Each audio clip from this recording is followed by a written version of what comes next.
So I'll try to concentrate on the microphone more. All right, this is a topic that has happened literally less than a month ago, this event that took place, and it has certain ramifications for Armenia, for Caucasus in general, for Eurasian continent on a global scale, and for the global geopolitical spectrum too. So it is of interest to me, and I guess to everybody, not just Armenians, but whoever follows global developments. So what actually took place is in October 30th of 2017, this very much talked about railway line that has been talked about for almost 10 years, finally became operational. It was named Baku-Tbilisi-Kars, short BTK. And so, but the development of it didn't happen overnight.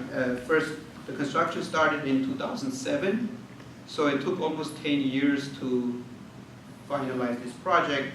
10 years is an enormous time, so one might think that this was an enormous project.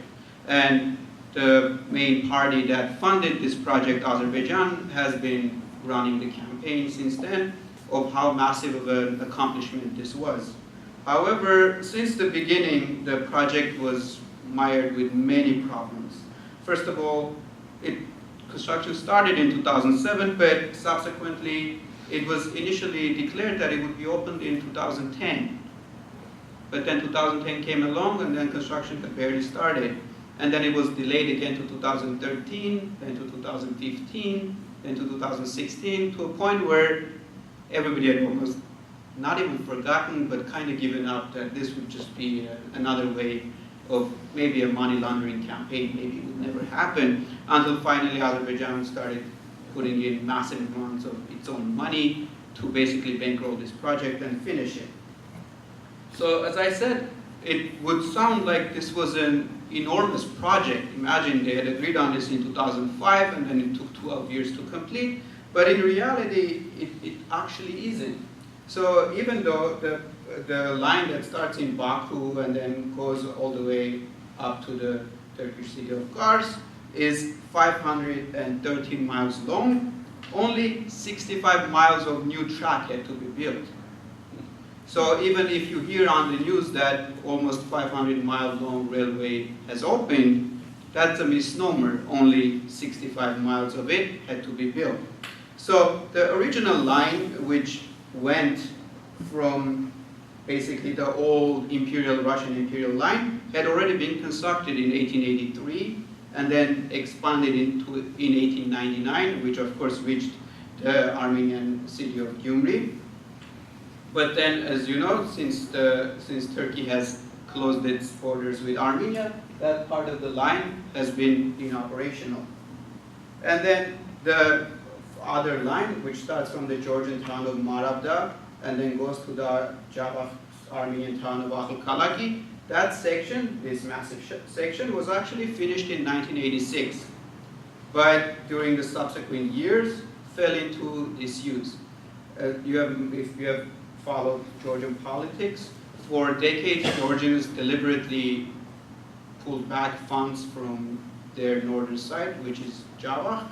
And for that reason, a lot of the infrastructure in Java had fallen into disarray, including the part of the railroad. But since the Azeris announced that they were going to build this, Georgians had to basically start reusing the railroad. So actually, from that massive project, the new railroad that took 12 years to build and cost almost $1 billion extends from Georgian city of Akhalkalaki to Kars. So this tiny section, which is total of 65 miles, 47 miles of which was built in Turkey, and 18 miles was built in Georgia, this little section. So that's all that took 12 years to build. But if you follow the news since last October, all the major whatever news that Azerbaijan has funded, even Forbes and everything, don't say that this was a 65-mile track build. Everybody refers to it as a 513-mile railroad that basically connects Caspian to Kars. And so some operational numbers for the railroad. it is basically right now has the capability of carrying 6.5 million tons of cargo. By the time it's fully operational, I think in 2030, it'll be able to carry 15 million tons of cargo. So initially, again, the whole process of this was that how much cargo does Azerbaijan pay? That we need such a major railway. And initially, the other parties to this who would have pitched in had their own internal conflicts. So that's why it took this many years and this many delays. And then finally, the other reason why this was delayed is because Georgia, following the Revolution of Roses and then subsequent political instability, had basically gone through a very big financial recession and could not fund its own section of the railroad. So basically Azerbaijan, seeing that this would basically not let the railroad move forward, decided to pay for it itself.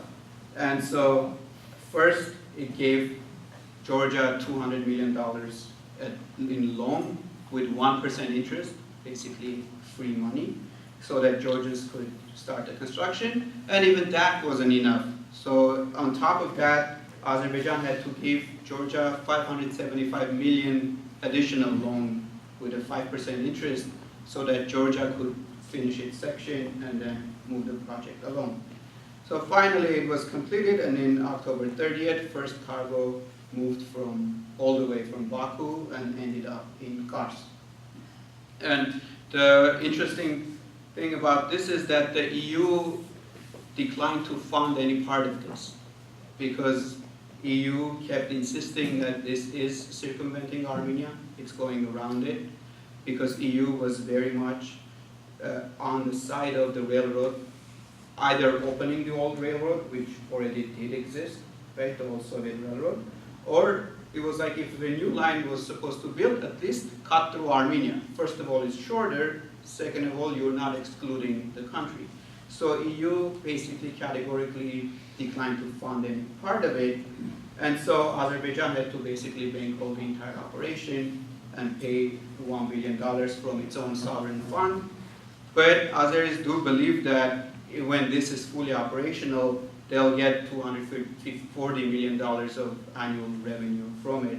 So in 5-6 years, they assume that it's going to pay for itself. So those are still numbers in the air, because that depends on how the other partners who are basically going to move their cargo through this are going to basically use this or not. So now I'm going to move to another map, which is a bigger map of not just the region, but this is the map of the railroads that go all throughout Asia part of Eurasian continent. And the different colors don't mean those are different kinds of railroads. They just mean that the gauge is different. If you have any little bit of knowledge of railroads, the tracks that railroads run on are of different width. Those were done back in the day for security reasons. That's why all the Soviet railroads, which are now the railroads in these independent countries, are all the same. So they're all red. But then the Chinese and then the rest extending into Iran and everything, and then Turkey and Europe are similar.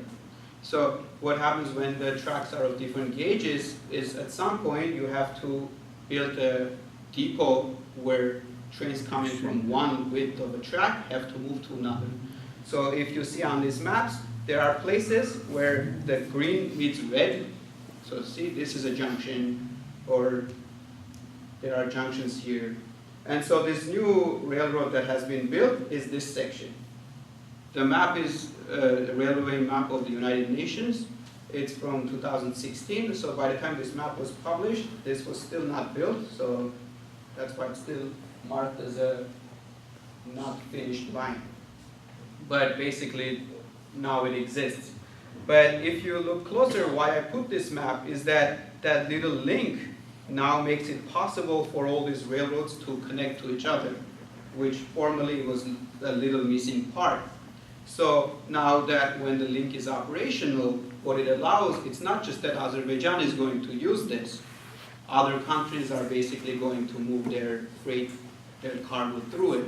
So that's why the opening on October 30th, the ceremony of opening of this line was very significant. If you, I guess, watch the ceremony, it wasn't that just the president of Azerbaijan and Georgia and Turkey were the ones opening this railway.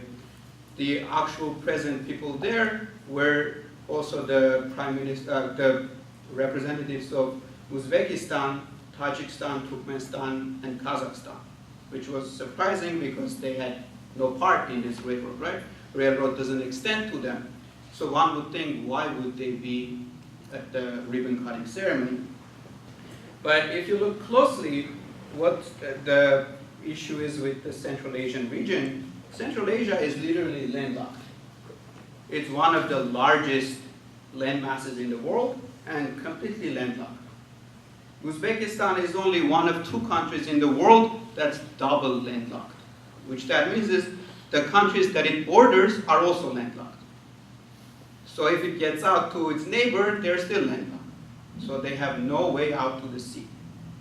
And then Kazakhstan, one of the largest countries in the world, completely landlocked.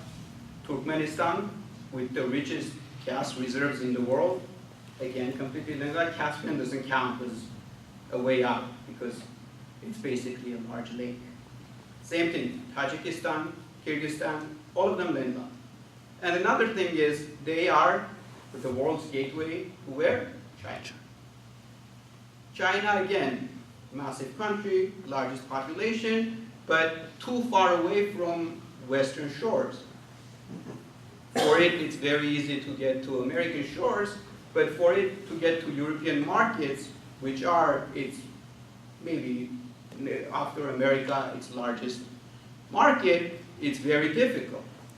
First of all, for its geography, there is this massive Himalayan range. So as you can see, the Chinese track goes all around it. And up to it, it's Siberia. So it either has to go through the Russian Trans-Siberian Railroad, which is literally one line. How much freight can that handle? And its own line, which ends here. As you can see, here, where it comes to, this is another famous junction, where the Chinese track joins the Kazakh. Former Soviet line, now it's part of Kazakhstan. So here in Kyrgyzstan, in Tajikistan, the tracks are being built, and the Chinese are pushing a lot of money through their new Silk Road policy to build these tracks, because they realize that that's their way out. So, but they have a connection to Kazakhstan. So in October 30th, when the signing happened, what the Kazakhs had done already, they had brought their shipments to the port of Aktau. It's their port on the Caspian Sea. You put those, basically their cargo freights on the boat. This is the boat line to the new port of Baku. From Baku had loaded those cargoes on the train, and the train had made it all the way to Kars. So it wasn't just that Azerbaijani cargo was traveling on those.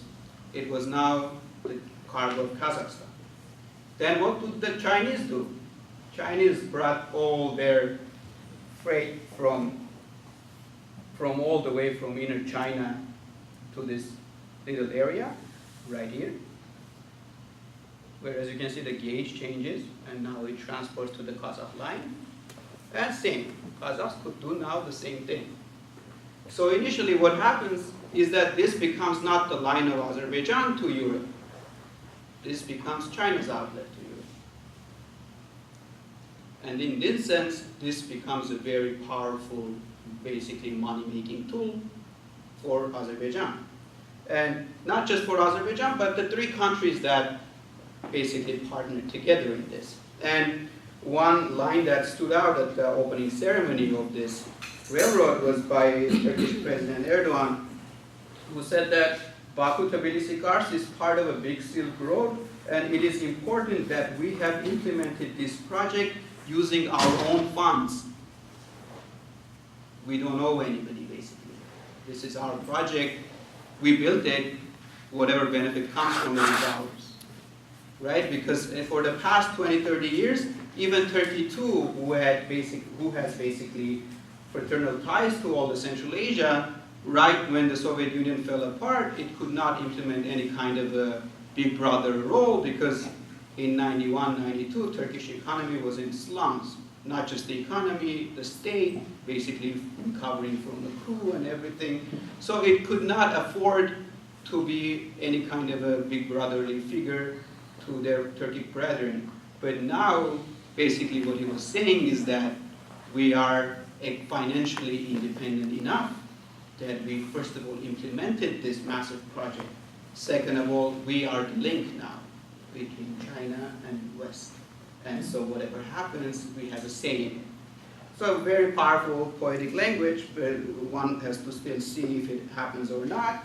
But it's clear that the Chinese are heavily invested in this.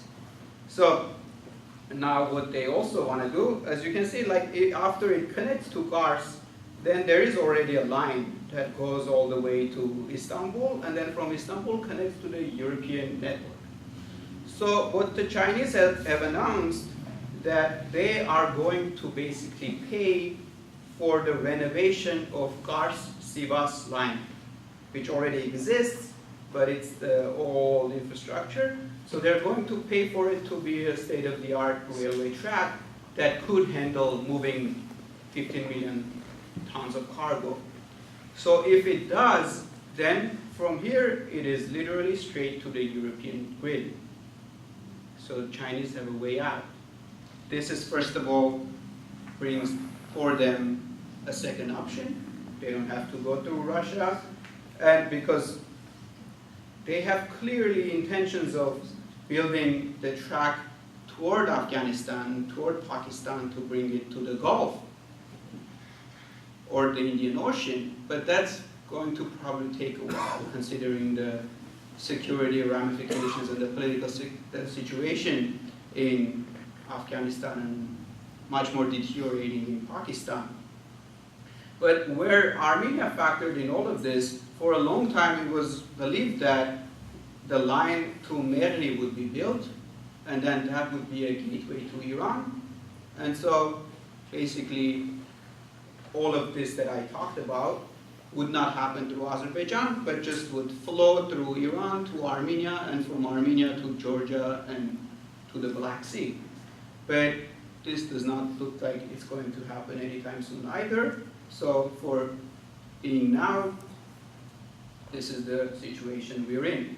And the reason why people were bringing Armenia into this basically equation is because all the parties that I mentioned, who basically came together to make this happen, were at odds with each other.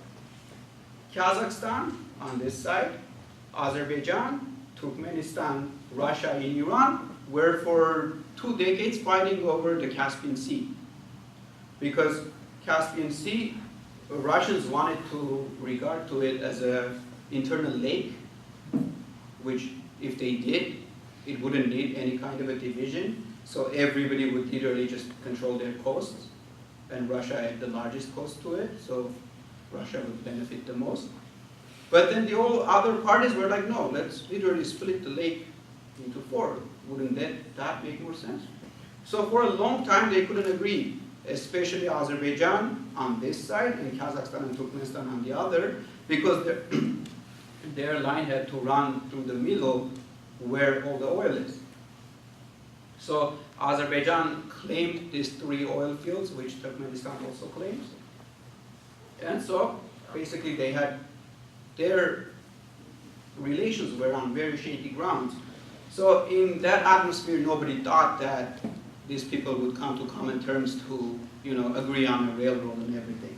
But I guess initially everybody saw that they would all benefit from it, so they did. And then there is the case of Iran. Iran was at huge odds with Azerbaijan since 1992-93. Excuse me.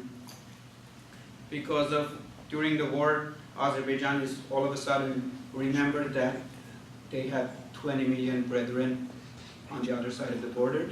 And Iran got kind of worried that this might in some way ferment ideas of independence among its own Azeri population. So Azerbaijan's and Iran's relationship was very shaky too. So nobody thought that Azerbaijan and Iran anytime soon could link up with a railroad.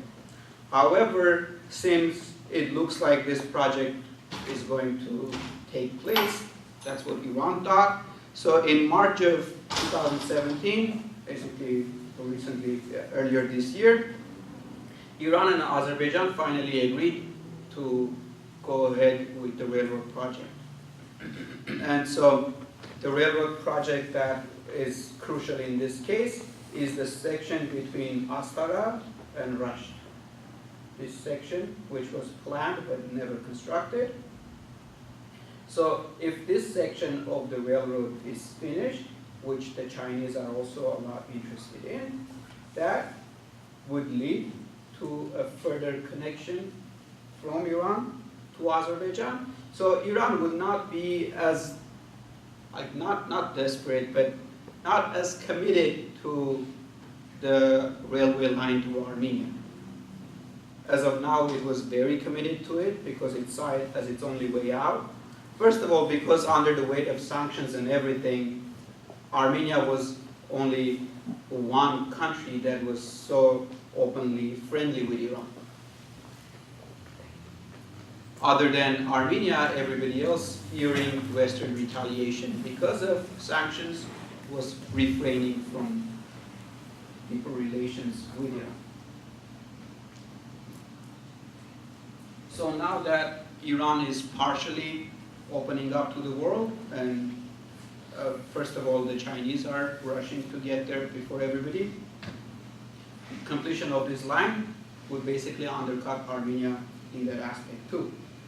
So as you can see, all this sounds very ominous for Armenia. Armenia looks like it's being cut out of a deal. And our Azerbaijani, or I don't know if it's Azerbaijani funded, but a lot of conversation that has been happening since last month, and not just conversations around kitchen tables, but Forbes published an article, all the others who published articles saying that somehow Armenia is getting screwed in this operation. It's getting more isolated, it's getting cut from everybody else, and eventually this is going to have terrible, I guess, some kind of an impact on Armenia, because as this next map will show you, this is Iran's standard way, China's standard way of getting to Western markets. It would kind of, the whole plan was that it was eventually going to build a line around here, and then from the sea, take it up all around Europe. But now, with the Azerbaijani line completed, this section being Baku-Tbilisi, and then Astara-Rasht being completed here, much shorter, clearly much shorter, right? Not just to Russia, but since the Tbilisi-Kars section is completed here too, it'll just turn here and go up. So it'll completely undercut Russia too. And so the big deal with this railway is that now from China all the way to Europe, it'll only take 15 days for cargo to get to. That's 2 times shorter than the sea route, 2 times. It's a major, it took a month for cargo to get there. And it's half the price of the air transport. So it's both cheaper and faster. So everybody is going to be eager to use this line. So clearly, as you can see, Armenia is completely a circumstance. So, but that whole idea that Armenia is kind of going to, this is basically it for Armenia, is again not completely true because of what happened earlier this week. So on November 24th, Armenia signed a comprehensive and enhanced partnership agreement with the EU. This is the same agreement that in 2013 Armenia failed to sign because of some pressures from the Russian side, but then finally this year it's signed. And so the agreement gives Armenia a better position in trade with the EU considering EU is Armenia's largest trade partner. EU accounts for almost 22% of Armenia's trade. So it gives Armenia a better position in trade, energy cooperation. EU is willing to fund millions into green energy in Armenia, and strengthening of democratic institutions when negotiating with the EU. So also, another very important part of this agreement that has not gotten a lot of coverage yet because it is not fully finalized is that Armenia is going to join the Common Aviation Area Agreement with the EU, which basically gives Armenia, makes Armenia part of EU's open airspace. So this means that all these low-cost European airlines can freely set up shop in Armenia and fly out and fly in and everything. And because Armenia has the European market, it's not that it was going to gain more market with this railway. It's not that railway didn't already exist. Railway from Baku to Black Sea already existed. It's this purple one, which does completely go around Armenia. So it's not that Armenia wasn't already caught, now it's all of a sudden getting isolated. It had already been, considering that the pipeline went around Armenia, the gas line went around Armenia, right? So it only would be isolated if Georgia was all of a sudden in cahoots with the Turks and Azeris to completely isolate Armenia, which it's not going to do. First of all, because it's getting paid, right? All the transport that passes from Georgia, Russia and everything that goes through Georgia to Armenia, Georgia is getting paid for it. So economically it would not make sense for Georgia to cut that, first of all. Second of all, there is the huge part of Java. Java is an Armenian populated section of Georgia, right? So Georgia cannot afford to basically say no to Armenians when it already has a massive Armenian population in its country who is very, very much tied to Armenia. So it's basically time bomb waiting to explode if that happens. It won't agitate its own Armenian population, because if it decided to completely close off Armenia, that's what would probably take place. Plus, even if that's not enough, I don't like to use this argument at all, but again, Christian Georgia, Muslim Turkey and Azerbaijan, there is also that. Right? There is Christian Armenia, there are brotherly relations of that. It's again insignificant, but even if it comes down to that, there is also that part. So Georgia is not going to completely shut off Armenia. So this railroad which is built now, it's not that Armenia was benefiting from it and all of a sudden was cut from it. No, clearly much benefit to Georgia and Azerbaijan and to Turkey, definitely. But saying that all of a sudden Armenia got cut from it and oh my God, this is the end of the world for Armenia, clearly no. Because the developments that are happening in Armenia didn't have much to do with the railroad anyways. First of all, Armenia wasn't exporting that much stuff, 200 millions of tons of cargo. First of all, it already had the European market. First of all, it also already has the Russian market. And if anything, can put stuff out there. So technically, yeah, it would have been great if this passed through Armenia. First of all, for transit fees it would get. Second of all, why not? It's one other way out. But not having it isn't really the end of the world. So for Azerbaijan, of course, it makes sense to sell it as such. If you sell it to outside that, well, we completed this. This is probably going to slowly choke Armenia. First of all, to its own constituents, right? Because 12 years was spent on this. $1 billion was spent on the 60-mile track. So you have to sell it somehow. So you have to basically blow it out of proportions. But in reality, it is not as bad as it seems for Armenia. Probably is going to be revolutionary for China. China stands to benefit massively from this because it not only is going to be satisfied with this, it's just going to put its own money to continue. the new Chinese policy is Chinese are wherever they're building. So they're trying to conquer the world by building all over it. That was the headline of a recent article in The Economist. That's why China is building all over Africa. Why? Because it intends to someday use all of that infrastructure. So this little piece of railroad that was built played into its own hand very comfortably. So definitely great for China, probably good for Europe, but not devastating for Armenia.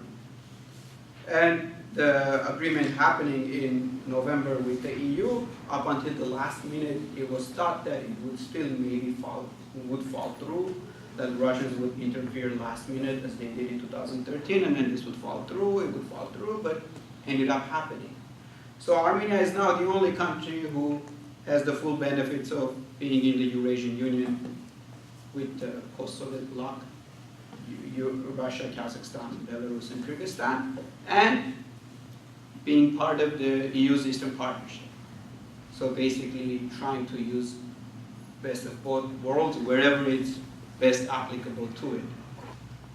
Considering Armenia's present drive toward more green energy, toward IT, toward everything else, local development, local infrastructure building, that's what the focus is going to be in Armenia. That's what's going to drive Armenia's prosperity in the near future.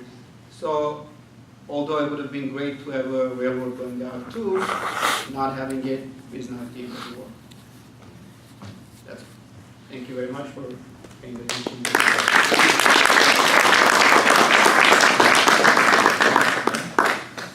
Okay.